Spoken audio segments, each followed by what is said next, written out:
ನಮಸ್ಕಾರ ವೀಕ್ಷಕರೇ.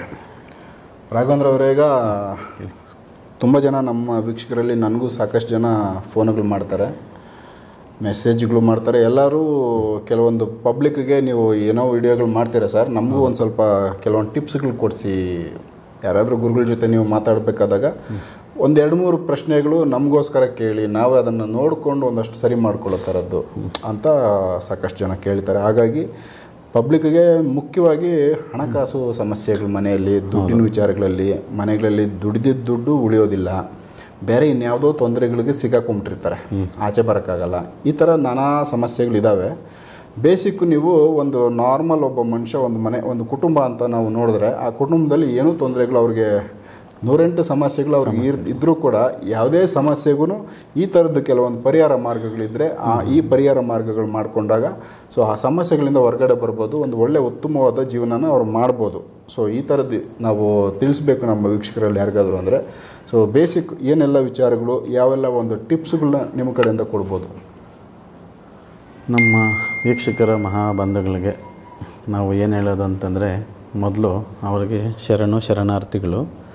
ಆಮೇಲೆ ಫಸ್ಟು 108 ಸಮಸ್ಯೆ ಅಂತ ಹೇಳ್ಬಿಟ್ರಿ ಇಲ್ಲಿ. 108 ಸಮಸ್ಯೆ ಅಂತಂದರೆ ಇದರಲ್ಲಿ ಅರ್ಥ ಆಗೋರಿಗೆ ಎಲ್ಲ ರೀತಿಯೂ ಪ್ರಶ್ನೆ ಇದರಲ್ಲಿ ಐತೆ ಅಂತ ತಿಳ್ಕೊಬೋದು. ಯಾಕಂತಂದರೆ ಅವ್ರದ್ದು ಹಿಂದಿನ ಜನ್ಮ ಕರ್ಮಗಳು, ದೋಷಗಳು, ಆಮೇಲೆ ಮಾಟದ ದೋಷಗಳು, ಸಮಸ್ಯೆಗಳು, ಆಮೇಲೆ ಎಲ್ಲ ದೇವ್ರಿಗೂ ಪೂಜೆ ಮಾಡ್ತಾನೇ ಇದ್ದೀವಿ, ನಮಗೆ ಫಲ ಸಿಗ್ತಾ ಇಲ್ಲ, ಏನು ಮಾಡಬೇಕು? ಎಲ್ಲ ದೇವ್ರಿಗೂ ಪೂಜೆ ಮಾಡ್ತಾ ಇದ್ದೀವಿ, ಫಲ ಸಿಗ್ತಾ ಇಲ್ಲ. ಹೌದು, ನಾನಾ ಕಾರಣ ತೊಂದರೆಗಳು, ಮನ್ಸಿಗೆ ನೆಮ್ಮದಿ ಇಲ್ಲ, ಅಶಾಂತಿ, ಮನಸ್ಸಲ್ಲಿ ಗೊಂದಲಗಳಿದ್ದಾವೆ, ಮನ್ಸಿಗೆ ಸಮಾಧಾನ ಬರ್ತಾ ಇಲ್ಲ, ಹಿಡಿತ ಬರ್ತಾ ಇಲ್ಲ. ಮನೆ ಒಳಗಡೆ ಹೋದರೆ ಆಚೆ ಕಡೆಗೆ ಹೋಗ್ಬೇಕು, ಆಚೆ ಕಡೆಗೆ ಹೋದರೆ ಮನೆಗೆ ಬರಬೇಕು, ಈ ಥರ ಅವ್ರಿಗೆ ಕನ್ಫ್ಯೂಸ್ ಆಗೈತೆ, ಸಮಾಧಾನ ಇಲ್ಲಪ್ಪ. ಈಗ ಕೂತ್ಕೊಂಡಿರ್ತಾರೆ, ನಮ್ಮ ಫ್ರೆಂಡನ್ನು ನೋಡ್ಬೇಕಾ, ಅವ್ನು ಹೋದ್ರೆ ಸಮಾಧಾನ, ಅಲ್ಲಿ ಹೋಗ್ತಾರೆ, ಅಲ್ಲಿ ಯಾಕೋ ಸಮಾಧಾನ ಆಗಿಲ್ಲ, ಮತ್ತೆ ಇನ್ನೊಂದು ಕಡೆ ಬರ್ತಾರೆ, ಅಲ್ಲಿ ಸಮಾಧಾನ ಆಗಿಲ್ಲ, ಹೋದ್ರೆ ದೇವಸ್ಥಾನಕ್ಕೆ ಹೋಗೋಣ, ಅಲ್ಲಿ ಸಮಾಧಾನ ಆಗಿಲ್ಲ. ಈ ಥರ ಅವ್ರ ಗೊಂದಲಗಳಿದ್ದಾಗ, ಸಮಸ್ಯೆಗಳಿದ್ದಾಗ ಯಾವುದೇ ಒಂದು ಕೆಲಸ ಮಾಡ್ತಾರೆ, ಅವ್ರಿಗೆ ಅರ್ಧಂಬರ್ಧಂ ನಿಂತೋಯ್ತು. ಹಣಕಾಸಿಂದಾಗ್ಬೋದು, ಉದ್ಯೋಗದಾಗ್ಬೋದು, ವ್ಯವಹಾರಗಳಾಗ್ಬೋದು, ಎಲ್ಲ ತೊಂದರೆಗಳಿಗೂ ಮೇನ್ ಬಂದು ಯಾರು ನಮ್ಮ ಹಿಂದೂ ಸಂಪ್ರದಾಯದಲ್ಲಿ ಬಂದು ಅಧಿಪತಿ ಮೇನು ಬಂದು ಗಣೇಶನಿರ್ತಾನೆ. ಆ ಸ್ವಾಮಿನ ಮೊದಲು ನಾವು ಹಿಡ್ಕೊಂಬಿಡ್ಬೇಕು. ಹಿಡ್ಕೊಬೇಕು ಅಂತಂದರೆ ಎಲ್ಲಿ ಅವ್ರ ಆಶೀರ್ವಾದ ಮೇನು.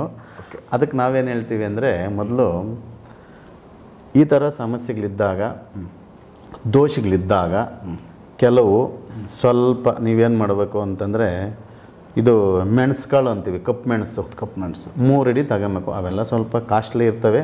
ನಮ್ಮ ಪರಿಹಾರ ಆಗಬೇಕು ಅಂತಂದರೆ 100 ರೂಪಾಯಿ ಖರ್ಚು ಮಾಡತ್ತವೆ, 200 ರೂಪಾಯಿ ಮಾಡಲೇಬೇಕು. ಒಂದು ಅರ್ಧ kg ತಂದು ಮಾಡ್ಕೊಬೇಕು. ಆಮೇಲೆ ಅದು ಆದಮೇಲೆ ತೆಂಗಿನಕಾಯಿ ಬೇಕು, ಇವು ಮೇನು, ನಿಂಬೆಹಣ್ಣು, ಇವು 3 ತಂದಿಡ್ಬೋದು. ಆಮೇಲೆ ಇವುದಲ್ಲಿ ಯಾವುದಾದ್ರೂ ಇವ್ರಿಗೆ ಅನುಕೂಲ ಆದರೆ ತಂದಿಡ್ಬೋದು. ತಗೊಂಬಂದು ಏನು ಮಾಡು, ಇದ್ರದ್ದಾದರೆ ಹೇಳ್ದನಲ್ಲ, ಕಪ್ಪು ಮೆಣಸು ಗುರುವಾರ ಭಾನುವಾರ ಮೇನು. ಯಾಕಂದರೆ ಗುರುವಾರ ಭಾನುವಾರ ನಮ್ಮ ಇದರಲ್ಲಿ ನಾವು ಗಂಡು ದಿನಗಳು ಅಂತ ಹೇಳ್ತೀವಿ. ತಡೆ ಹೊಡೆಯಬೇಕು, ದೃಷ್ಟಿ ತೆಗಿಬೇಕು, ಏನೇ ಒಂದು ಇದಕ್ಕೂ ಇವು ನಾವು 2 ದಿನನೇ ನಮ್ಮ ಪಂಡಿತರಿಗೆ ಇದು ಮೇನ್, ಇವು 2 ದಿನ ಅಂತ ಹೇಳ್ತೀವಿ. ಈ 2 ದಿನದಲ್ಲಿ ಏನು ಮಾಡಬೇಕು, ಸಂಜೆ 7-9 ಗಂಟೆ ಮೇಲೆ ಹೋಗಬೇಕು.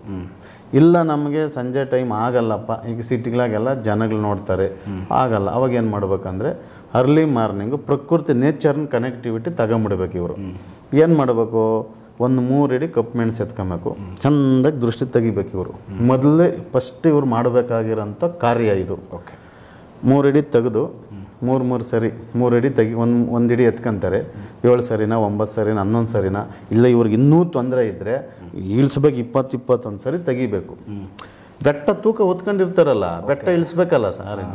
ಇವ್ರು 21 ಸರಿ ಅಂದರೆ ಎಷ್ಟು ಜಾಸ್ತಿ ತೆಗೆದು ಅಷ್ಟು ಒಳ್ಳೆಯದೇ. 41 ಸರಿ 48 ಸರಿ ತೆಗಿಬೇಕು. ತೆಗೆದು ಏನಾಗ್ತದೆ ಅಂದರೆ ದೃಷ್ಟಿ ಇವಾಗ ಇರೋಂಥದ್ದೆಲ್ಲ ಕಿತ್ತು ಓದ್ತದೆ. ಒಂದು ಸರಿಗೆ ಹೋಗಲ್ಲ. ಬೆಟ್ಟ ಹಾಕೊಂಡು ತುಂಬ್ಕೊಂಡಿರ್ತೀವಲ್ಲ, ಬೆಟ್ಟ ತೆಗಿಬೇಕಂದ್ರೆ ಎಲ್ಲಿ ಆಗ್ತದೆ?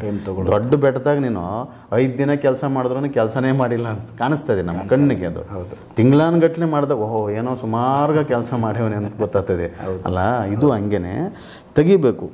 ಒಂದೊಂದು ಇಡೀನ 21 ಸರಿನ 41 ಸರಿ 48 ಸರಿ 51 ಸರಿ ಅವ್ರಿಗೆ ಸಾಧ್ಯವೇ ಅಷ್ಟದು 3 ಇಡಿ ತಗೊಂಡು ಒಂದೊಂದು ಇಡಿ 41 ಸರಿ ತೆಗೆದು ಹಾಕ್ಬೇಕು ಆಚೆ ಕಡೆ.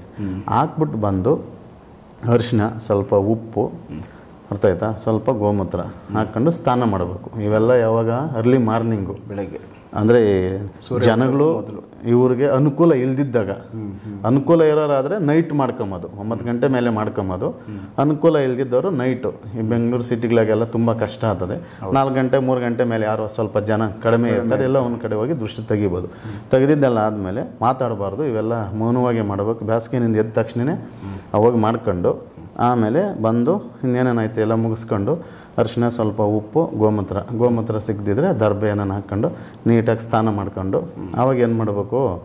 ಒಂದು ಎಕ್ಕೆ ಗಿಡ ಇಲ್ಲಾಂದರೆ ಒಂದು ಗಣೇಶನ ದೇವಸ್ಥಾನ ಎಲ್ಲನೇ ಇದ್ದಾಗ ಮೊದಲೇ ಸ್ವಲ್ಪ ನೈಟು ನಾಳೆ ಓದ್ತೀವಿ ಅನ್ನಂಗೆ ಗರ್ಕೆ ಹುಲ್ಲು ಮಾಡ್ಕೊಬೇಕು. ಒಂದು ಸ್ವಲ್ಪ ಹೆಂಗೆ ಅಂತ ಒಂದು ಇಡಿ ಎತ್ಕೊಂಡ್ರೆ ಸಾಕು.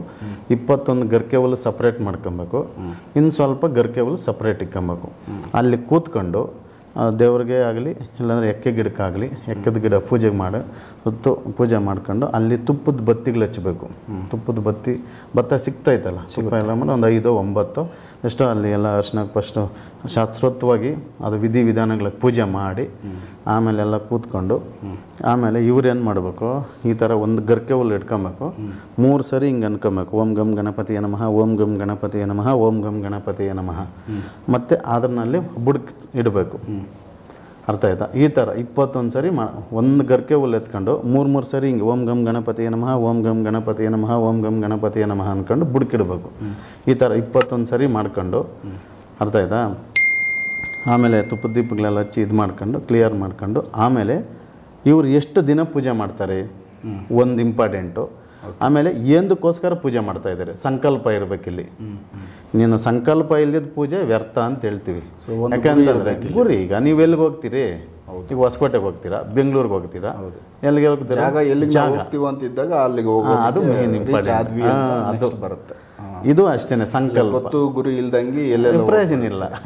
ಅದು ಆ ರೀತಿ ಅವೆಲ್ಲ ದೇವ್ರಿಗೆ ಇದು ಮಾಡ್ಕೊಂಡು ಎಷ್ಟು ದಿನ ಪೂಜೆ ಮಾಡ್ತೀರಿ? ಸಂಕಲ್ಪ ಏನಕ್ಕೆ ಪೂಜೆ ಮಾಡ್ತೀರಿ? ಇದು ಸಂಕಲ್ಪ ಮಾಡ್ಕೊಂಡು ಈ ರೀತಿ ಎಲ್ಲ ಮಾಡ್ಕೊಂಡು ಆಮೇಲೆ ದಿನ ಎಷ್ಟು 11 ದಿನ ಮಾಡ್ತೀರಾ 21 ದಿನ ಮಾಡ್ತೀರಾ? ಅದು ಅವ್ರ ಚಾಯ್ಸ್, ಅದು ಅವ್ರ ಅನುಕೂಲ ನೋಡ್ಕೊಬೇಕು. 11 ದಿನ ಮಾಡಿದ್ರೆ ಮೊದಲನೇ ದಿನ ಬಂದು 11 ಪ್ರದಕ್ಷಿಣೆ ಹಾಕೊಬೇಕು. ಓಕೆ. 2ನೇ ದಿನ ಬಂದು 10 ಹಾಕಬೇಕು. ದಿನಕ್ಕೆ ಒಂದೊಂದು ಕಮ್ಮಿ ಮಾಡ್ಕೊಂತ ಬರಬೇಕು. ಈ ರೀತಿ ಮಾಡ್ಕೊಂಡು 21 ದಿನ ಮಾಡೋದಾದರೆ 21, ಆಮೇಲೆ 20, 19 ಹಿಂಗೆ. ಸೊ ಲಾಸ್ಟಲ್ಲಿ 0 ಒಂದು ಕ್ಲೋಸ್ ಆಯಿತು. ಓಕೆ. ಆಮೇಲೆ ಇವು ದೃಷ್ಟಿ ತೆಗೆದು ದೇವ್ರ ಮುಂದೆ ಇಟ್ಟಿರ್ತಾರೆ. ಏನಕ್ಕೆ ಇವ್ರಿಗೆ ಹಿಂಗೆ ದೃಷ್ಟಿ ತಕ್ಕೊಬೇಕು ಅಂದರೆ ಇವರಾಗಿರೋಂಥ ಕರ್ಮಗಳು, ದೋಷಗಳು ಇವೆಲ್ಲ ದೇವ್ರ ಪಾದಕ್ಕೆ ಹೋಗಲಿ ಹಿಂಗೆ ಅಂದ್ಕೊಂತಾರಲ್ಲ ಇವ್ರಿಗೆ. 3 ಸರಿ ಅಂದರೆ 3 ಮುಕ್ತಿ, ಬ್ರಹ್ಮ ವಿಷ್ಣು ಮಹೇಶ್ವರ 3 ಮುಕ್ತಿ ಅಂತ ಹೇಳ್ತೀವಿ. ಅದಕ್ಕೆ 3 ಸರಿ ಅಂದ್ಕೊಂಡು ಅಲ್ಲಿದ್ದಾಗ ಇವ್ರಿಗಿರೋಂಥ ಕರ್ಮಗಳು ಎಲ್ಲ ಸ್ವಾಮಿಯವರು, ಯಾಕಂದರೆ ಎಕ್ಕೆ ಗಿಡ ಆಗಲಿ ಗಣೇಶನಾಗಲಿ ಮೇನ್ ಬಂದು ನಮ್ಮ ಇದಕ್ಕೆ ಅವರೇ ಮೇನು ಅಂತ ಹೇಳ್ತೀವಿ. ಎಕ್ಕೆ ಗಿಡದಲ್ಲಿ ಸರ್ವದೇವತೆಗಳೂ ಇರ್ತಾರೆ. ಗಣೇಶನ ಅಧಿಪತಿ ಇವರು. ಎಕ್ಕೆ ಗಿಡ ಆಗದಿದ್ದವರು ಗಣೇಶನ ಹತ್ರ ಕೂತ್ಕೊಂಡು ಮಾಡ್ಬೋದು. ಅಲ್ಲೆಲ್ಲ ಇಟ್ಟು ಇವ್ರ ದೃಷ್ಟಿ ತೆಗೆದಿರೋರು ಸಪ್ರೇಟ್ ಇಡಬೇಕು. ಇನ್ನು ಉಳಿದಿದ್ದು ಮೊದಲೇ ಸ್ವಲ್ಪ ಇಟ್ಟಿರಬೇಕು. ನಮಸ್ಕಾರ ಹಾಕ್ಕೊಂಡು ಪ್ರದಕ್ಷಿಣೆ ಕಮ್ಮಿ ಮಾಡ್ಕೊಂಡು ಇದು ಮಾಡ್ಕೊಂಡು ಲಾಸ್ಟ್ಗೆ ಆ ಸ್ವಾಮಿಯವರೆಗೆ ದೀರ್ಘ ಸಾಷ್ಟಾಂಗ ಒಂದು ನಮಸ್ಕಾರ ಹಾಕಿ ಬರಬೇಕಾದ್ರೆ ಏನು ಮಾಡಬೇಕು?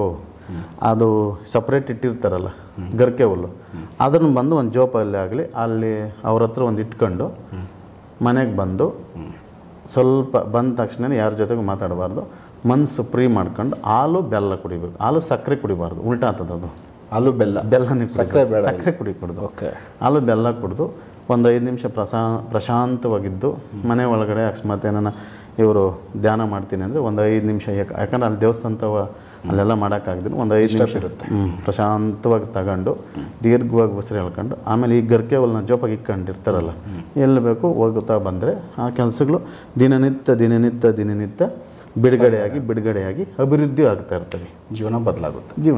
ಇರ್ತದೆ. ಒಳ್ಳೆ ವಿಚಾರ. ಸೊ ವೀಕ್ಷರೇ, ಇದು ಗಣಪತಿ ದೇವಸ್ಥಾನಗಳು ಇಲ್ಲ ಗಣಪತಿ ನಿಮ್ಮ ಸುತ್ತಮುತ್ತ ಇದ್ದಾಗ ಈ ಥರದ್ದೊಂದು ಟಿಪ್ಸ್ ಕೊಟ್ಟವ್ರೆ ಸಮಸ್ಯೆಗಳಲ್ಲಿರೋರಿಗೆ. ಆಮೇಲೆ ಅವರೇ ಮಾಡ್ಕೊಳ್ಳೋ ಕೆಲವು ವಿಚಾರಗಳಲ್ಲಿ ಹೇಳಿದ್ರಲ್ಲ 108 ಸಮಸ್ಯೆಗಳು ಅಂತೇಳಿ. ಹೌದು. ಅದಕ್ಕೆಲ್ಲ ಪರಿಹಾರ ಸ್ವಲ್ಪ ಹಿಂದಿನ ಜನ್ಮ ದೋಷಗಳಿದ್ರೂ ನಮ್ದು ಏನೇ ಕರ್ಮಗಳು ಅವೆಲ್ಲ ಇದ್ರೂ ನಾವು ಬೆಟ್ಟದಷ್ಟು ಕದಲಿಸೋಕ್ಕಾಗಲ್ಲ.